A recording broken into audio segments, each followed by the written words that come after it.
Warahmatullahi wabarakatuh. Halo Rek, gimana nih kabarnya? Sehat-sehat ya?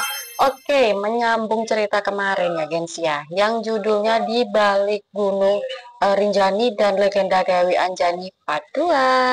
Jadi para pendaki yang sudah pernah menjelajahi Gunung Rinjani ini banyak melaporkan pengalaman-pengalaman mistis yang memperkuat kisah tentang Dewi Anjani dan istananya. Jadi mereka tuh banyak banget cerita ya teman-teman ya. Menurut pandangan masyarakat setempat, Dewi Anjani adalah seorang putri raja yang tidak diizinkan oleh ayahnya untuk menikah dengan pria pilihannya. Dan akhirnya Dewi Anjani menghilang di mata air Mandala, guys. Dan sejak saat itu Dewi Anjani diakui sebagai penguasa dunia gaib di Gunung Rinjani. Jadi Dewi Anjani itu hitungannya kabur ya, ceritanya tuh kabur gitu ya. Nah yang ketiga, dilarang menginjak area tertentu. Salah satu mitos terkenal di sana adalah larangan menginjakan kaki di beberapa area tertentu di Gunung Rinjani. Tempat-tempat itu diyakini hanya boleh dikunjungi sama makhluk-makhluk jin aja, guys. Sementara manusia dilarang keras untuk menginjakan kaki di sana. Keyakinan ini juga sudah diyakini sebagai bagian yang tak terpisahkan dari warisan budaya setempat, dan masyarakat juga meyakini bahwa beberapa pendaki yang hilang mungkin mencoba untuk mengunjungi area terlarang dan membawa dampak serius pada nasib mereka juga loh, guys. Jadi bahaya banget kalau melanggar aturan di sana ya. Nah, Gunung Rinjani juga terkenal memiliki lokasi-lokasi yang dianggap mistis dan misteri.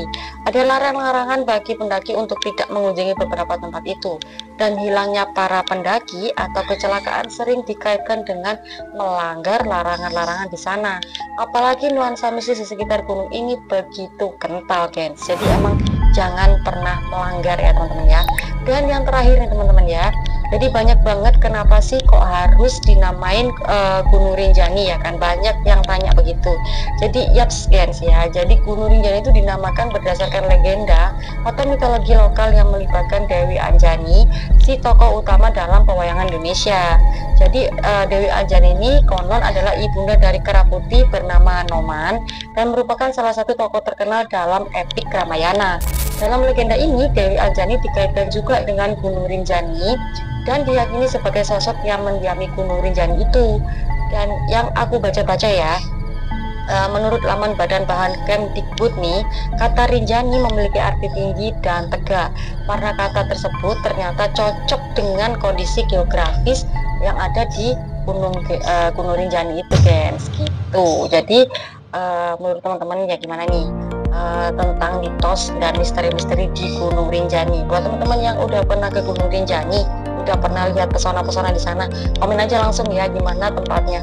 Karena sebenarnya aku juga kepingin banget kayak pendakian kayak gitu, cuman nggak dulu deh karena aku takut banget sama ketinggian. Tapi yang udah pernah ke Gunung Rinjani dan udah pernah merasakan hal-hal gaib di sana, langsung komen aja, oke?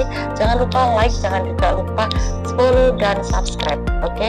Bye, thank you.